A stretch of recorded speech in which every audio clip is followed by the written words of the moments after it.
Hi friends, எல்லாருக்கும் வணக்கம். இன்றைக்கி வந்துட்டு நான் காலையிலேருந்து ஈவினிங் வரைக்கும் என்ன நான்வெஜ் சமையல் செஞ்சுன்னு உங்கள்கிட்ட ஷேர் பண்ணலான்னு இருக்கேன். வாங்க என்னென்ன செஞ்சேன்னு பார்க்கலாம். இப்போ வந்துட்டு 1/2 கிலோ சிக்கனை எடுத்திருக்கேன். நல்லா மஞ்சத்தூள் போட்டு வாஷ் பண்ணி வச்சுருக்கேன். 2 ஃபுல் மீன், வாழை மீன் ஒரு 1 கிலோ எடுத்திருக்கேன். இதுதான் நான் இன்றைக்கி சமைக்க போகிறேன். இதுக்கு வந்துட்டு ஃபஸ்ட்டு இஞ்சி பூண்டு பேஸ்ட் ரெடி பண்ணிட்டேன். இஞ்சி பூண்டில் இஞ்சி, பூண்டு, சின்ன வெங்காயம் கொஞ்சம் சேர்த்து அரைச்சி வச்சுருக்கேன். இது கூட நான் வந்துட்டு தாளிச்சிடலாம்.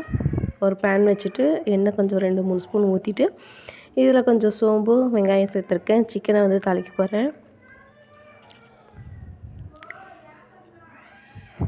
இப்போ வெங்காயம் நல்லா வதங்கட்டும். அதுக்குள்ளே மீன் குழம்புக்கு நம்ம ரெடி பண்ணிடலாம்.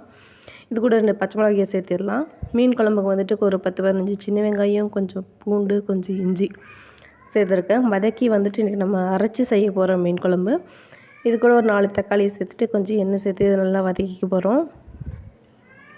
நல்லா வதக்கிடலாம்.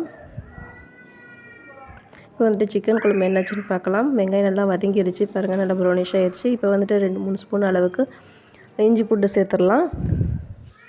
இஞ்சி பூண்டு வாசனையே நல்லா போகட்டும். ஆல்ரெடி ஒரு டீட்டெயிலாக நான் சிக்கன் கிரேவிக்காக நான் வீடியோ போட்டிருக்கேன். நம்ம சேனலில் இருக்க செக் பண்ணி பாருங்கள். இப்போ இஞ்சி பூண்டு வாசனை போனதும் தக்காளி ஒன்று கட் பண்ணி சேர்த்துருக்கேன். இங்கே தக்காளி நல்லா வதங்கட்டும்.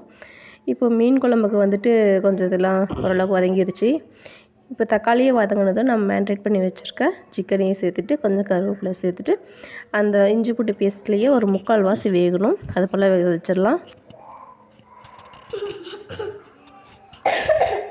கொஞ்சம் உப்பு தூள் சேர்த்துட்டு சிக்கனை வேக விட்டுறலாம். இப்போ மீன் குழம்புக்கு பார்க்கலாம். இப்போ இதுலேயும் இஞ்சி பூண்டு தக்காளியெல்லாம் நல்லா வதங்கிடுச்சு. இப்போ இதை அரைச்சிக்க போகிறோம். அதை ஒரு மிக்ஸி ஜாரில் மாற்றிட்டு கொஞ்சமாக 2 ஸ்பூன் அளவுக்கு மல்லித்தூள், 4 ஸ்பூன் அளவுக்கு வீட்டில் அரைச்ச குழம்பு மிளகாத்தூள் சேர்த்துக்கலாம். இப்போ இது கூட ஒரே ஒரு கைப்பிடி அளவுக்கு நம்ம தேங்காய் சேர்த்துக்க போகிறோம். தேங்காய் ஆப்ஷனல் தான், வேணும்னா சேர்த்துக்கோங்க. எனக்கு குழம்பு கொஞ்சம் அதிகமாக தேவைங்கிறதுனால கொஞ்சம் தேங்காய் சேர்த்துருக்கேன். கொஞ்சமாக ஒரு சின்ன நெல்லிக்காய் சைஸ் அளவுக்கு கொஞ்சம் புளியை தண்ணியில் ஊற வச்சு அது கூட சேர்த்துக்கோங்க. இதெல்லாம் ஃபைன் பேஸ்ட்டாக அரைச்சிக்கலாம். இப்போ மீன் குழம்பு தாளிக்கிறதுக்கு எண்ணெய் ஒரு 5-6 ஸ்பூன் சேர்த்துட்டு இது கூட கொஞ்சம் 1/2 ஸ்பூன் கடுகு, 1/2 ஸ்பூன் சீரகம், கொஞ்சமாக வெந்தயம் சேர்த்துருக்கேன். அது நல்லா பொரிஞ்சதும் சின்ன வெங்காயத்தை 2 கட் பண்ணி சேர்த்துக்கோங்க. கொஞ்சம் கருவேப்பிலை சேர்த்துக்கோங்க. இது வெங்காயம் நல்லா வதங்கட்டும். பாருங்கள், நல்லா வெங்காயம் வதங்கிருச்சு. இப்போ நம்ம அரைச்சி வச்சுருக்க பேஸ்ட்டையும் இது கூட சேர்த்துடலாம். மீன் குழம்புக்கு அந்த மசாலா அரைக்கிறது ரொம்ப நைஸாக இருக்கணும். அப்போ ரொம்ப நல்லா டேஸ்டியாக இருக்கும். இப்போ எண்ணெயிலேயே ஒரு 2-3 நிமிஷத்துக்கு வதங்க விட்டுறலாம். பிறகு எண்ணெய் நல்லா பிரிஞ்சு வர வரைக்கும் வதக்கிக்கலாம். அவ்வளோதான், நல்லா வதங்கியிருக்கு.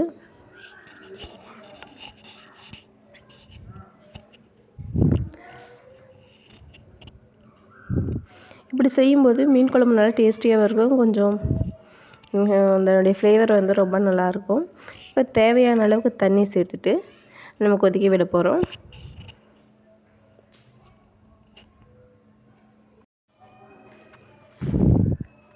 இப்போ குழம்புக்கு தேவையான அளவுக்கு தண்ணியை சேர்த்தியாச்சு. நல்லா மிக்ஸ் பண்ணி விட்டுக்கோங்க.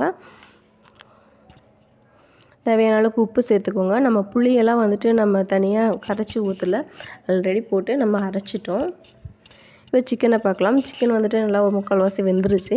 இது கூட கொஞ்சம் போல் சிக்கன் மசாலா சேர்த்துக்கோங்க. காரம் எந்த அளவுக்கு தேவையோ அந்த அளவுக்கு சேர்த்துக்கோங்க. 2 ஸ்பூன் அளவுக்கு மல்லித்தூள் சேர்த்துக்கோங்க. இப்போ கொஞ்சம் மிக்ஸ் பண்ணி 2 நிமிஷம் வேக விட்டுட்டு தேவையான அளவு தண்ணி சேர்த்து நம்ம மூடி வச்சிடலாம். இப்போ தண்ணி குழம்பு செய்கிறதுனால நான் கொஞ்சமாக தேங்காய் எடுத்து ஒரு 1/2 மூடியில் 1/4 வாசி தேங்காய் மட்டும் எடுத்து நல்லா நைஸாக அரைச்சி இது கூட சேர்த்துருக்கேன். நான் கிரேவியாக இன்றைக்கி பண்ணலை, ஒரு தண்ணி குழம்பு மாதிரி தான் பண்ணியிருக்கேன். உங்களுக்கு தேங்காய் தேவைன்னா ஊற்றிக்கலாம், இல்லைன்னா அந்த மசாலாவிலேயே போதும், நம்ம அதிலேயே சாப்பிட்டுக்கலாம். இப்போ அந்த ஃபுல் மீனை நம்ம மேரினேட் பண்ணி வச்சிடலாம். இதுக்கு ஒரு 4 ஸ்பூன் அளவுக்கு இது கார்ன்ஃப்ளவர் மாவு, 1 ஸ்பூன் மிளகாத்தூள், கொஞ்சம் மல்லித்தூள், தேவையான அளவு உப்பு, கொஞ்சம் போல் லெமன் ஜூஸு, 2-3 ஸ்பூன் இஞ்சி பூண்டு பேஸ்ட்டு போட்டுட்டு நல்லா மிக்ஸ் பண்ணி விட்டுருக்கேன். இப்போ மீன் அதில் போட்டு நல்லா ஒரு 2 மணி நேரத்துக்கு ஊற வச்சிடலாம். அப்போ தான் நல்லா காரசாரமாக நல்லாயிருக்கும். பாருங்கள், இது போல் நல்லா கட் பண்ணி விட்டு அதுக்குள்ளெல்லாம் நல்லா மசாலா விட்டு உள்ளே வெளியே நல்லா ஃபுல்லாக மிக்ஸ் பண்ணி வச்சிடலாம். இது நம்ம உடனே செய்யலை, மதியானத்துக்கு தான் இதை செய்ய போகிறோம். இப்போ காலையில் அதை ரெடி பண்ணி வச்சிடலாம். இப்போ பாருங்கள் எண்ணெயெல்லாம் பிரிஞ்சு சிக்கன் தண்ணி குழம்பு வந்துட்டு ரெடி ஆகிடுச்சு. இப்போ கொஞ்சம் கொத்தமல்லி தூள் இலையை சேர்த்துட்டு நம்ம ஆஃப் பண்ணிட வேண்டியது தான். மீன் குழம்பு கொதிச்சிருச்சான்னு பார்த்துடலாம். குழம்பு வந்துட்டு நல்லா கொதிச்சிருச்சு. ஒரு திக்னஸ் பார்த்துக்கோங்க. உங்களுக்கு வந்துட்டு குழம்பு எந்த திக்காக வேணும்னா இன்னும் கொஞ்சம் நேரம் சேர்த்து கொதிக்க விடுங்க. இல்லைன்னா இந்த ஸ்டேஜே போதும். நான் வந்துட்டு இந்த ஸ்டேஜே போதுன்ட்டு நான் மீனெல்லாம் சேர்த்துக்க போகிறேன். ஃபஸ்ட்டு தலைப்பகுதியை சேர்த்துக்கோங்க, அதுக்கப்புறம் உடம்பு இதெல்லாம் சேர்த்துக்கோங்க.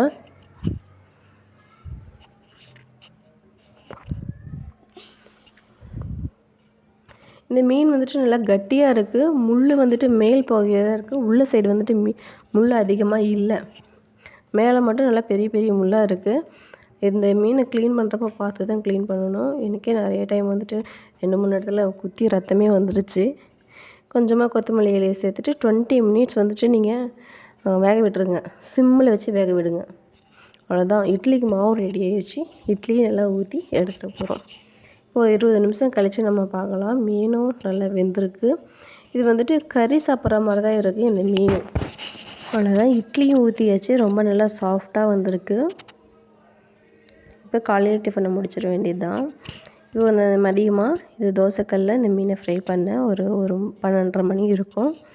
ஒரு கல்லை வச்சுட்டு கல் நல்லா சூடானதும் 4-5 ஸ்பூன் எண்ணெய் சேர்த்துட்டு அதில் நம்ம மேரினேட் பண்ணி வச்சுருக்க மீனையும் வச்சாச்சு.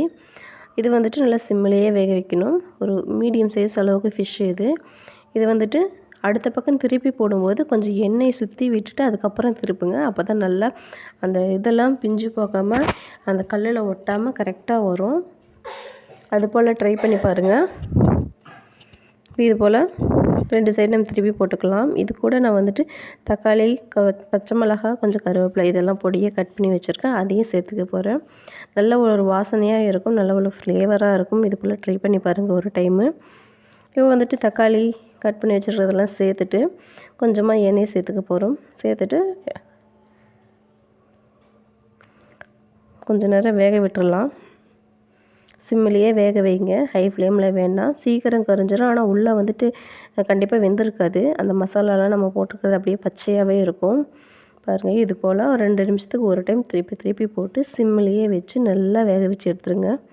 உங்களுக்கு இந்த வீடியோ பிடிச்சிருந்தால் லைக் பண்ணுங்கள், ஷேர் பண்ணுங்கள், சப்ஸ்கிரைப் பண்ணுங்கள்.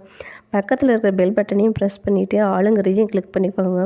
அப்போ தான் நம்ம போடுற வீடியோ உங்களுக்கு வந்துட்டு வரும். இது போல் பாருங்கள், தலை சைடு கூட நல்லா வெந்துருச்சு. இப்போ மேல் பகுதியை நல்லா வேகிறதுக்காக இப்படி ஒரு பக்கமாக சாய்ச்சி வச்சு இப்படி வேக வச்சுக்கலாம்.